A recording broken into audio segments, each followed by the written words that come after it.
நாள் கல்யாணத்துக்கு அப்புறமா ஒரு ஃபர்ஸ்ட் பர்த்டே இதுதான். ரொம்ப ரொம்ப ஹாப்பியான ஒரு மொமெண்ட்டாக இருந்துச்சு. எனக்காக சர்ப்ரைஸ்லாம் பண்ணியிருந்தாங்க டெக்கர் பண்ணி. ஸோ 12:00 தான் வீட்டுக்குள்ளேயே வந்தோம் சென்னை போயிட்டு. அண்ட் எப்பவுமே 12:00 வந்து நாங்கள் ஃபோனில் விஷ் பண்ணிட்டு மார்னிங் தான் எங்கேயாச்சும் வெளியே போவோம். இந்த பர்த்டே ரொம்ப ரொம்ப ஸ்பெஷல். 12:00 என் கூடவே இருந்தாங்க. ஸோ அதுவே ஃபர்ஸ்ட் எக்ஸ்பீரியன்ஸாக இருந்துச்சு. கேக் பதிலாக வந்து குனாஃபா நட்டுல்லா டப் வாங்கியிருந்தாங்க. ரொம்ப சூப்பராக இருந்துச்சு.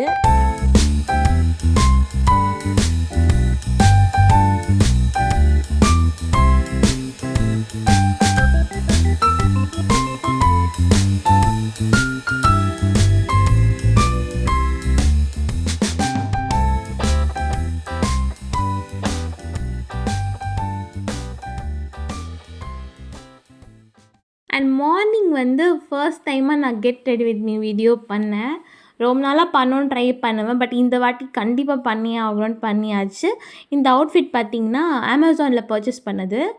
அண்ட் இது என்னோடய ஹஸ்பண்ட் எடுத்து கொடுத்தது. அம்மா வீட்டில் எடுத்து கொடுத்தது வந்து அன்றைக்கி வந்து ரிசீவ் ஆகலை. அதனால இது போட்டாச்சு. அண்ட் பிரேக்ஃபாஸ்ட்லாம் சாப்பிட்டு ரெடி ஆகிட்டேன். என் லைஃப் டைமில் நான் கொலுசே மாட்டது கிடையாது. பிகாஸ் என்னோடய கால் கொஞ்சம் பெருசாக இருக்கிறதால எனக்கு பத்தாது. அப்போ கூட வீட்டில் வந்து கொலுசு வாங்கி கொடுத்தாங்க. நான் போடுறது ரொம்ப டைட்டாக இருக்குதுன்னு சொல்லிட்டு. பட் நேசன் வந்து அதில் எக்ஸ்ட்ராவாக வந்து ஜிஆர்டி போயிட்டு எக்ஸ்ட்ரா ஒரு 2-3 ஹூக் வந்து அதில் வச்சு எனக்கு மாட்டி விட்டாங்க பர்த்டேக்கு. அண்ட் மெட்டியும் அதே மாதிரி தான். மெட்டி வந்து இந்த வெட்டிங்க்காக போட்டாங்க பெருசாக. அது என் காலை விட்டு வெளில வந்துச்சு.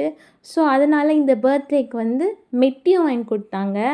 அண்ட் எனக்கு வந்து பகலில் கூட ஓகே. பட் நைட் டைமில் என் காலில் கையில் எது போட்டிருந்தாலும் எனக்கு கொஞ்சம் டிஸ்டர்பிங்காக இருக்கும் தூங்குறதுக்கு. பட் இது கிஃப்டாக கொடுக்கும்போது நம்ம இதை போட்டுகிட்டே இருக்கணும்னு சொல்லிட்டு நான் வந்து ட்ரை பண்ணுறேன். அண்ட் என் காலுக்கு இது ரொம்ப அழகாக இருந்துச்சு. நேசனுக்கும் ரொம்ப பிடிச்சிருந்தது. பர்த்டேக்கு வந்து திருப்பூர் முருகனை போய் பார்த்துட்டு அன்றைக்கி டேவை வந்து ஸ்டார்ட் பண்ணியாச்சு.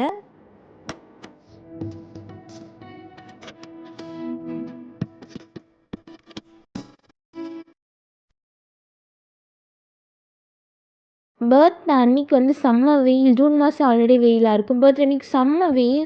ஸோ வீட்டில் இருந்துட்டு ஈவினிங்காக எங்கேயாச்சும் வெளியே போகலான்னு கோவளம்ல இருக்க ப்ளூ ஃப்ளாக் பீச் போனோம். அந்த பீச் கொஞ்சம் நீட்டாக பெஞ்ச்லாம் போட்டு கொஞ்சம் நல்லாயிருக்கும். அண்ட் அதுக்கு சார்ஜஸ் வந்து 60 or 40 எனக்கு சரியாக தெரியல. அங்கே வந்து பீச்சை விட பேக் வாட்டர்னு சொல்லுவாங்க. அங்கே வந்து போயிட்டு சன்செட்டை பார்த்துட்டு சில ஃபோட்டோஸ்லாம் எடுத்துகிட்டு இருந்தோம். நல்லா இருந்துச்சு அங்கே. தென் பர்த்டே டின்னர் வந்து ஸ்பெஷலாக இருக்கணுன்றதுக்காக கோல் பாபிக்யூ போயிருந்தோம். நாவலூரில் இருக்குது. தென் பஃபெட் ரொம்ப பிடிக்கும். ஏன்னா எல்லாமே டேஸ்ட் பண்ணலாம் நம்ம கொஞ்சம் கொஞ்சமாக. ஸோ அதுக்காக அங்கே போயிருந்தோம். தென் வீடியோஸ் நிறைய எடுக்க முடியல. ஏன்னா சாப்பிட்றதுலே கான்சென்ட்ரேட் இருக்கிறதால சுத்தமாக எடுக்கல வீடியோ. ஃபுட் ரொம்பவே நல்லா இருந்துச்சு. Starters, main course and dessert எல்லாமே நல்லா இருந்தது. பிரியாணியை தவிர எல்லாமே சூப்பராக தான் இருந்துச்சு. அண்ட் என்னோடய ஃபேவரெட் என்னென்னா சிக்கன் டிக்கா.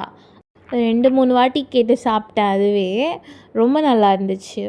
ஸோ அவ்வளோதான், என் பர்த்டே வந்து ஃபைனலாக முடிஞ்சிச்சு. கொஞ்சம் சோகமாக தான் இருக்குது. அண்ட் வீட்டுக்கு வந்து பர்த்டேவை கோக்கோட முடிச்சிட்டோம்.